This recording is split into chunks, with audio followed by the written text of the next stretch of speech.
Thanks for joining us for our first Houston Outdoor Live. And tonight we're talking about biking. Amy from Houston HTX Outdoors is with me, and we'll be having a little bit of a chat about all kinds of biking 101. If you have any questions, just type them below, and we'll get to your questions at the end of the evening. This should be pretty quick. But before we get started, we have some special guests this evening. I want to bring in Adam from Bike Barn Bayou Rentals, and he's going to show you a couple of cool bikes that they have.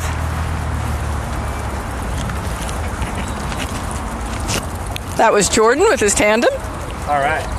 So you just saw one of our bikes roll by. That's one of our tandem bicycles. We also offer a cruiser style bicycle, which is going to look like this one right here. This is a men's cruiser. We do offer women's cruisers as well in a variety of really nice colors. And we also offer hybrid style bicycles in a different size range. Adam, you might want to hold those a little closer. There we go. Sorry, guys. Okay. So anyhow, we are located at 105 Sabine Street and in between Memorial Drive and Allen Parkway. And our rental rates are $9 per hour for the adult bikes, $6 an hour for the kids' bikes. Essentially, the longer you rent, the cheaper the rates get. And we are here at the shop Tuesday through Sunday for any of your rental needs. All of the bicycles do come with a free helmet, and we also offer a free lock. So if you'd like to ride somewhere, maybe to the Dunleavy at the Lost Lake building, you can stop and have lunch there. We are super excited for you guys to come down here and see us. If you have any kind of questions, just type down below, and we're more than happy to answer any of those for you. Trying to think of anything else that we may have. We have kid trailers, we have kids bicycles, just a wide array of stuff that you could want to rent. We also do have beverages, so if you're hot in the park, you want to stop by and cool down, we do have a wide variety of drinks, and we also have snacks available too. If you need a park map, we do have park maps there as well, and we have some really cool cycling t-shirts for sale there as well. Water bottles too, so if you forget your water bottle and you need one, come on by. We got you over at Bike Barn Bayou Rentals. My name's Adam, and my co-worker's name is Jess, and we are there to help you in any way possible. Thanks, guys. Thank y'all for coming so much. We really appreciate you being here. Excellent. And this is one of the townies. A lot of y'all ask me about what kind of a bike is good for a cruiser. It's a great cruiser. So, yep, swing by and check them out. Thank you, guys. Thank you. See y'all.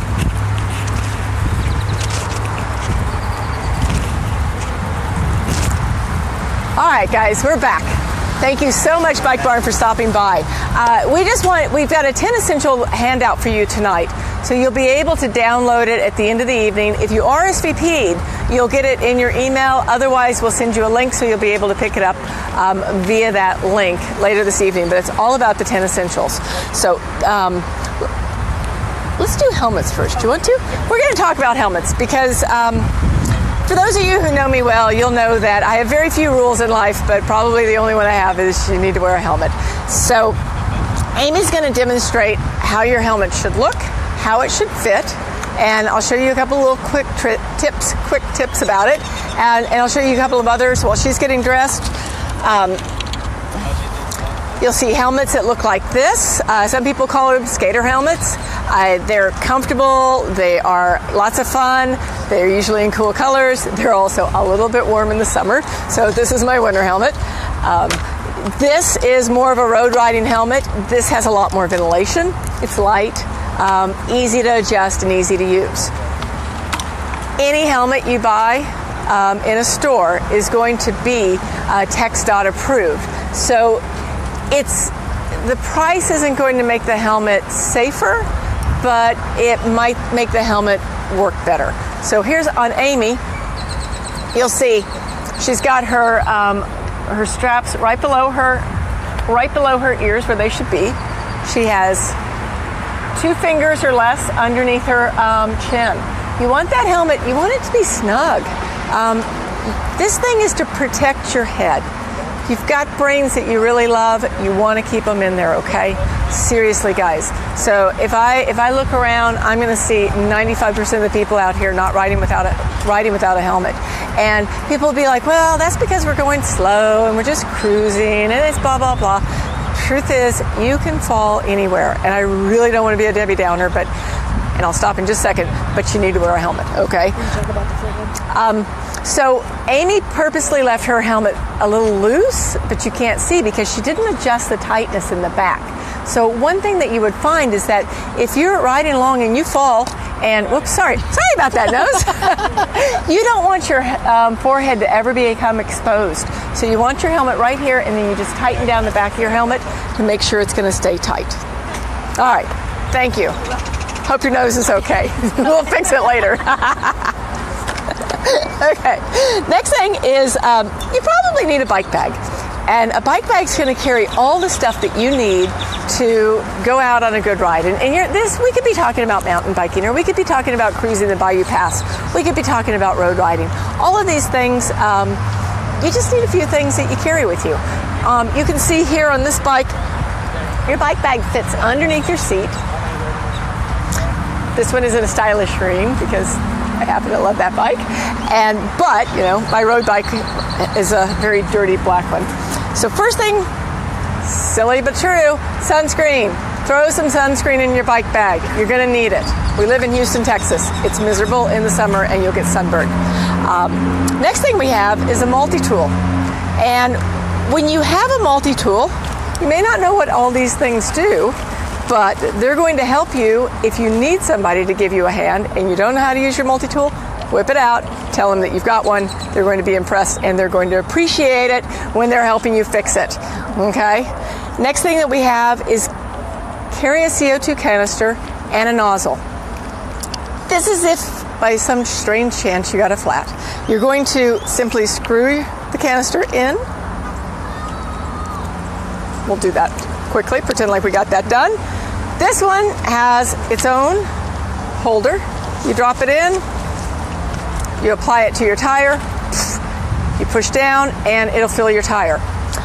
Something to keep in mind is that CO2 that you just put in your tire is going to leak out. It's not going to stay in there easily, and so the next day you may have a flat tire again. So when you get home, go ahead and let some air out, go ahead and put some more air in, and in the morning you're going to want to re-air your tire, okay? Another thing that we have in here is a little bag with some money, cash, small bills, a copy of your driver's license, and a copy of your insurance card. Okay, you need these things on you just in case.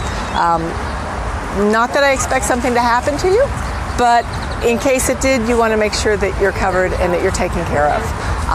To that end, we also have a couple of road IDs, and road IDs are simply something that you can wear on your wrist, you wear on your neck, or wear on your that thing down there, her ankle. And it's going to have your contact information. It's going to have your emergency contact information. If you have allergies, that'll be on there.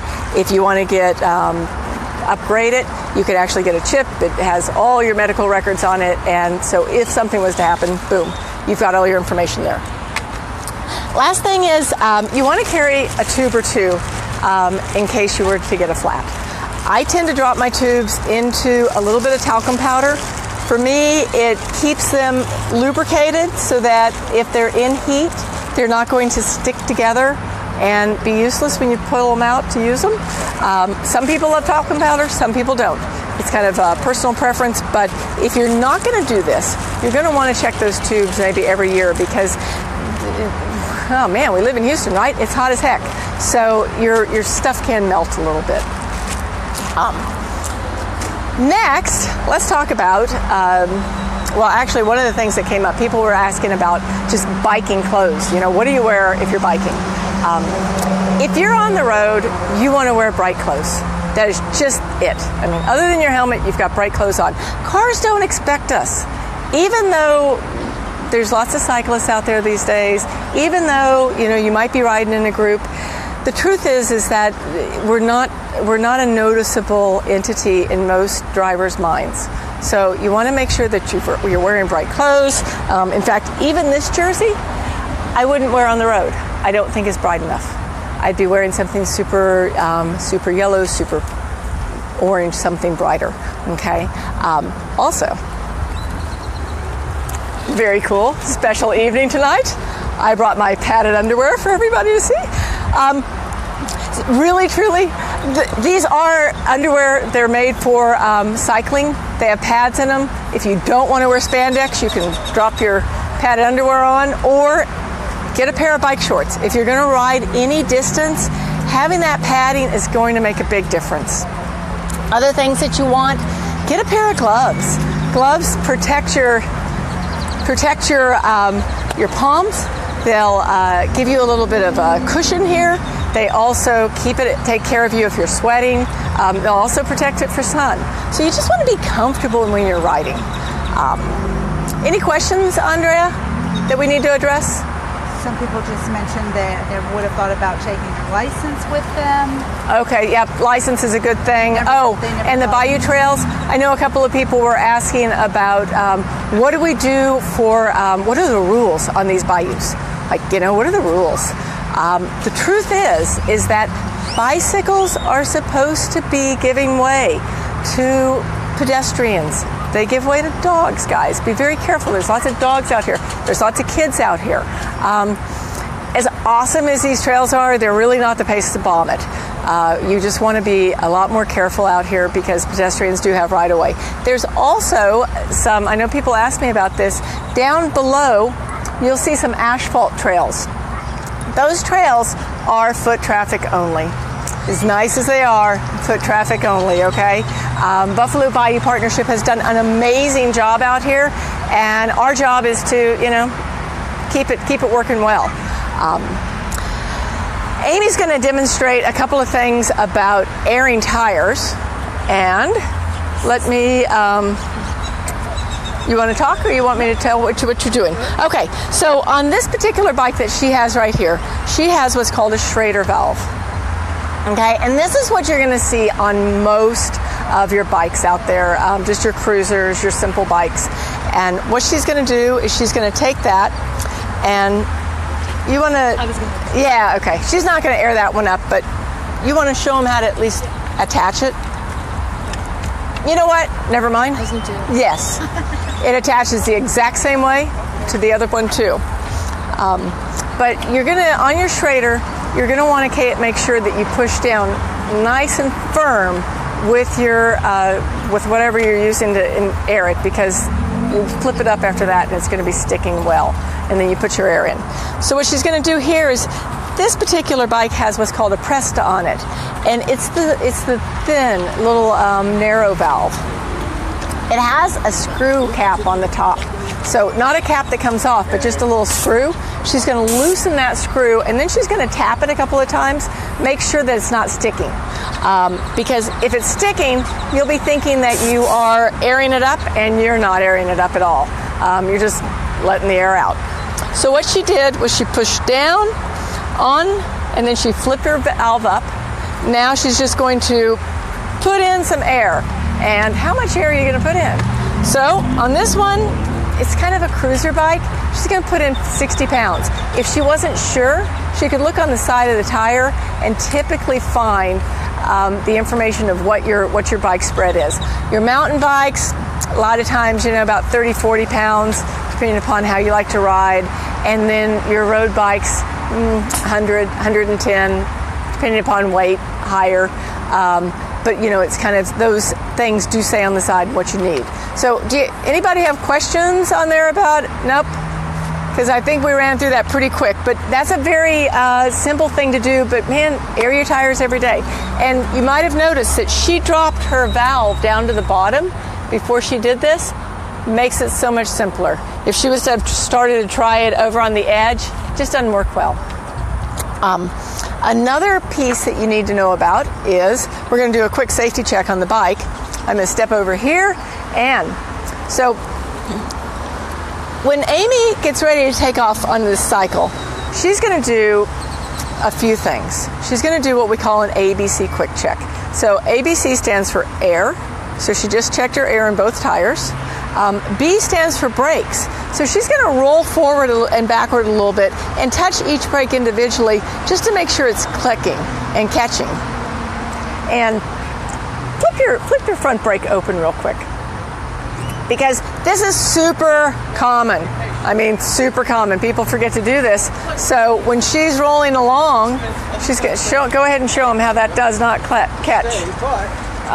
So if she had her front brake open, when she went to touch that brake lever, it's not going to catch. So she'll know then. Another thing she's going to do is she's going to pick the bike up just a little bit and drop it.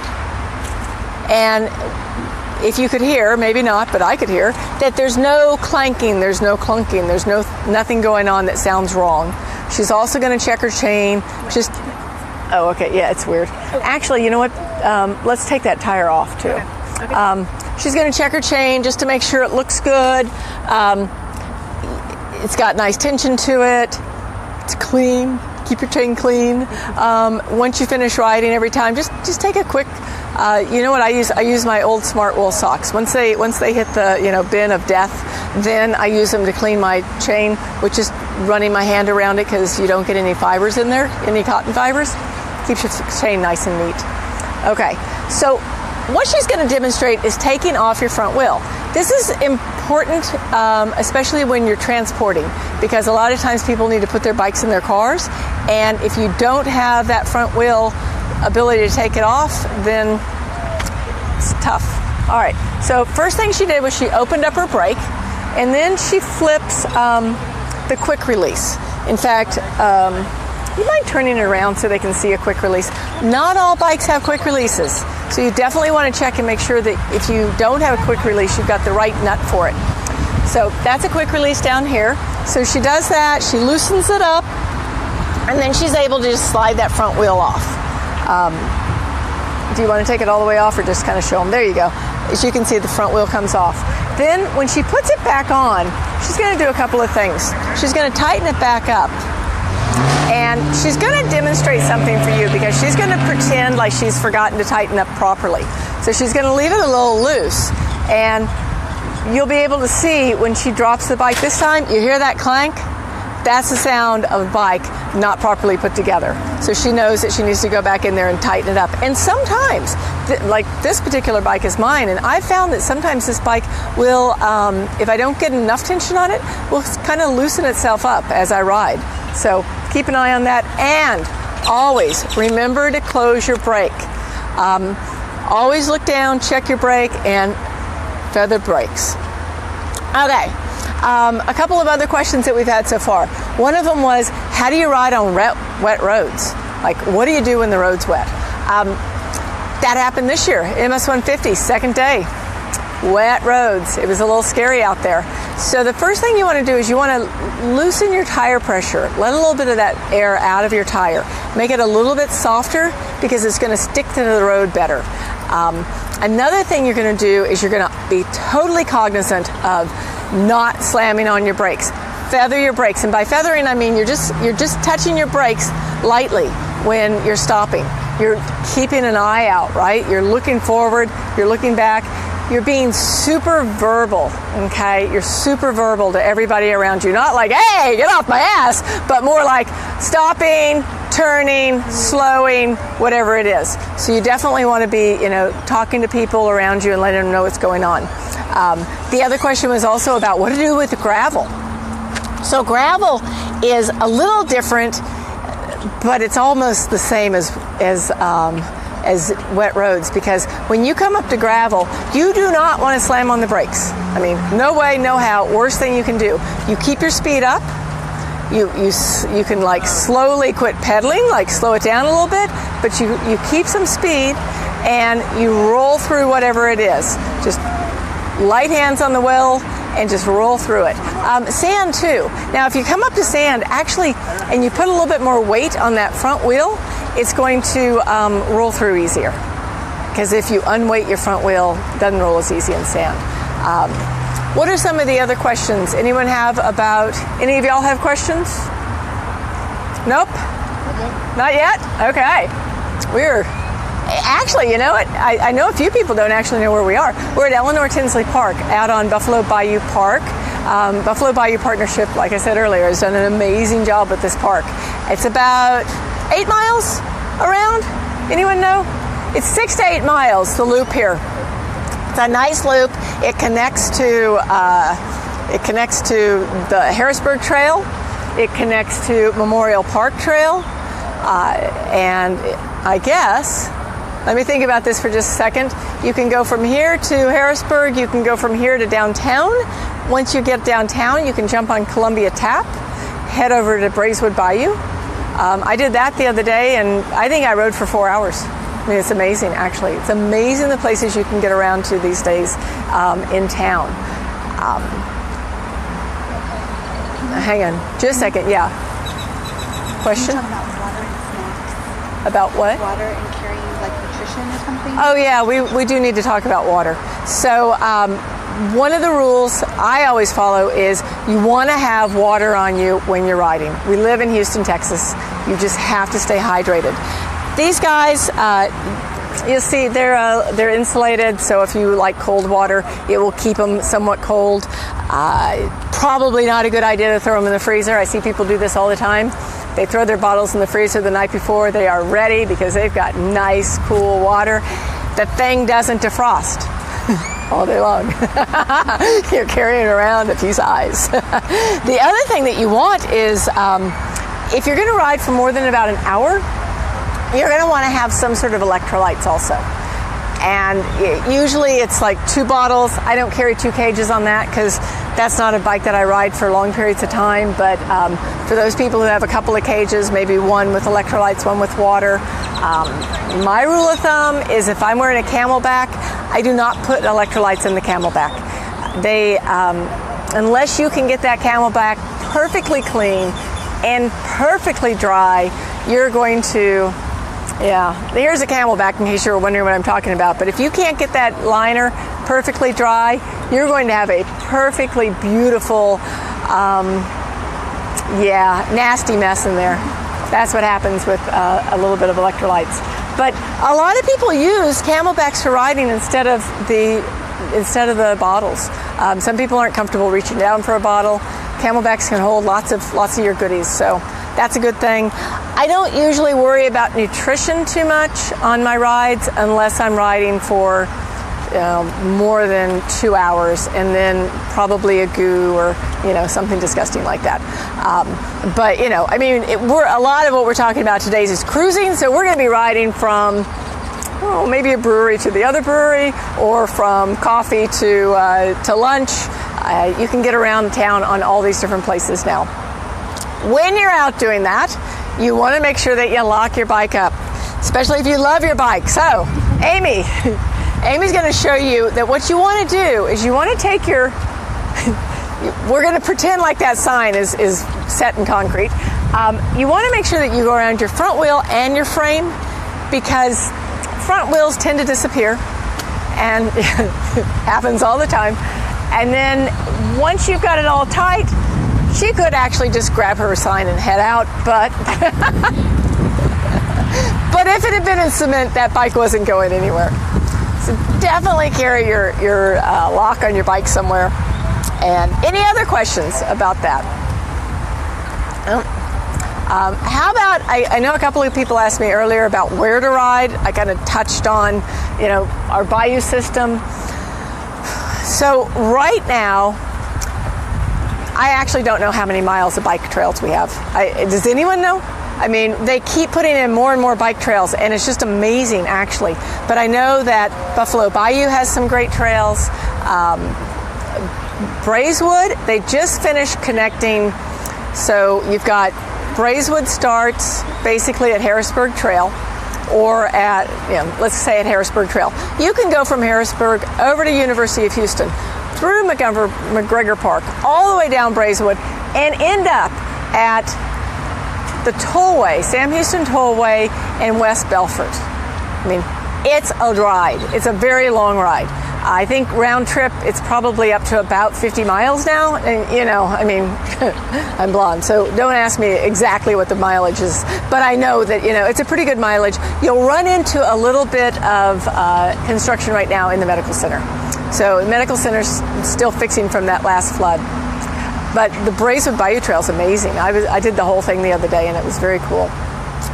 You've got White Oak, which basically starts downtown at University of Houston, goes through the Heights, and goes past the heights and keeps on going up to, Way past Germany. is it Antoine, West Little York? I mean, it goes way out there.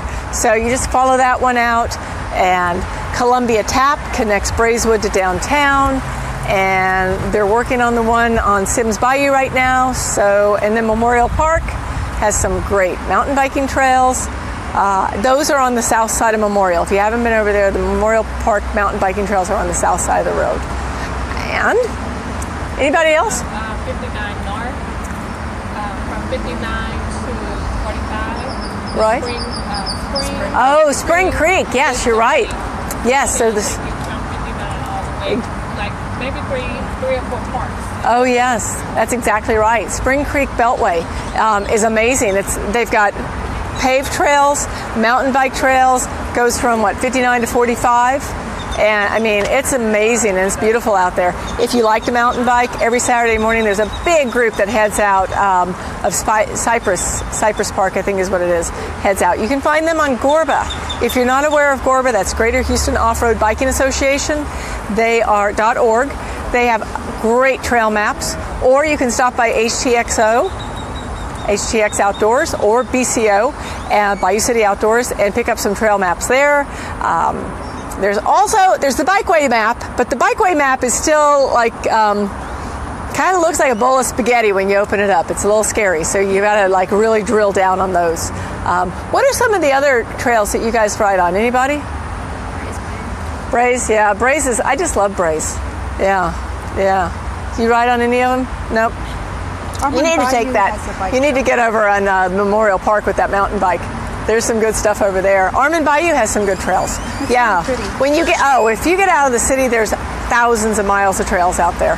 Houston is amazing for what we have to ride in. Oh yeah, I didn't even mention Terry Hershey. Terry Hershey is one of my go-tos. So you can start at the Tollway and Terry Hershey Park and ride all the way out to through Bush Park out to Fry Road. That's another about 40 miles round trip. It's a great trail out there. There's a couple of places right now that are under construction, but you can go around them. You're good. Anyone else? Any other questions? And Kelly, a couple of questions we had on the Facebook page was about pedals and like how do they swap out on the spin bikes? Oh, that's right. Yes. Okay. In fact, yes, a couple of questions about that. One person asked if they want to buy bike shoes and the clips to use in their spin class and on their bike. You can do that. You're going to get something called SPD, and we did answer that, and we'll put it in the notes later. But an SPD is going to be on most spin classes. That's what they're using, and these click into your pedals on your bike. This bike has one side is actually a platform, and the other side is a SPD clip-in. So if you decide that you want to clip in, there's a couple of reasons you want to clip in. One of them is it just gives you more power on your bike. You've got a downstroke, but you also have an upstroke. When you come back up, you're able to get a full, complete rotation that gives you power all the way through. The downside, of course, to clipping in is you're now one with your bike, no matter what happens. So you want to practice getting in and out of your clips. Easiest way I know to do this is buy some shoes, get on your bike, take it inside, get between like a couple of door jambs and just hold on and click in and click out. You click in and click out. I don't think we need to demonstrate it right now, but basically all you're doing is you're doing a kick out move. You just click right out, click back in. Once you start using clip-ins, you're going to love them. People do ask about the cages. We call them rat traps. Some people call them rat traps. I don't personally consider rat traps terribly safe. It's hard to get your foot out. You think that you're going to get that foot out of there, but it doesn't come out as quick. So if you want to get connected to that pedal, I would go ahead and learn to clip. You'll find that it's really helps with your biking. And was that the main question about the clipping? Yeah. Okay. I do know that we had a question about fit. How you know that your bike fits you? There's a couple of things. One of them is you want to do it on your bike? Yeah, my bike probably doesn't fit. We'll see if her bike fits her. So, hang on, okay. You want to get on it? Let's see if I can hold her. Put an extra bar on here. Yeah, I know, there's an extra bar. We're going to demonstrate something a little later. So when Amy gets up on her seat, and hopefully I've got her. Yep, I do. I got her butt too. She wants a little break in her knee down here, right when her foot is all the way down. So drop your heel all the way down. So, okay, and then bring it back up. She's got a little break. She could probably bring her seat up just a smidge, and we're talking smidge, but maybe a quarter of an inch. You'd be surprised what difference that makes, actually, if you are on your bike for a long period of time. If you're not on your bike for a long period of time, you're probably not a big deal. The other thing that happens, I've got you, is you want to have a little break in your elbow right here when you're pedaling and you're leaning forward a little bit. Like if she was locked out completely, she's putting too much pressure on her elbows. So she's going to have a little break when she leans forward. So she wants to make sure that she's got enough, it's small enough space that she's able to do that here. The other thing you can do too is it's easier to make a small bike bigger than to make a big bike smaller.